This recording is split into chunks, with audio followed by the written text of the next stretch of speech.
බස්නාහිර සබරගමුව මධ්‍යම සහ වයඹ පළාත්වලත් ගාල්ල සහ මාතර දිස්ත්‍රික්කවලත් විටින් විට වැසි හෝ දිගුරුම් සහිත වැසි ඇතිවේ. බස්නාහිර සහ සබරගමුව පළාත්වලත් නුවරඑළිය මහනුවර ගාල්ල සහ මාතර දිස්ත්‍රික්කවලත් ඇතැම් ස්ථානවල මිලිමීටර් 175ට වැඩි තරමක තද වැසි ඇති විය හැකි බව කලගුණ විද්‍යා දෙපාර්තමේන්තුව සඳහන් කරයි.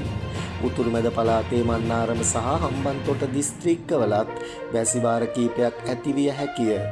මධ්‍යම කඳුකරයේ බටහිර බෑවුම් ප්‍රදේශවලත් උතුරු මැද සහ වයඹ පළාත්වලත් හම්බන්තොට සහ ත්‍රිකුණාමලය දිස්ත්‍රික්කවලත් විටින් විට හමන පැයට කිලෝමීටර් 100ක පමණ තද සුළං ඇති විය හැක.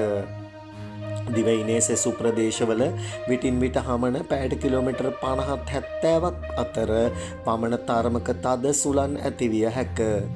ගිගුරුම් සහිත වැස්සි සමග ඇතිවිය හැකි తాවකාලික තද සුළං වලින් සහ අකුණු මගින් සිදුවන අනතුරු අවම කර ගැනීමට අවශ්‍ය පියවර ගන්නා ලෙස ජනතාවගෙන් කාරුණිකව ඉල්ලා සිටිනු ලැබේ.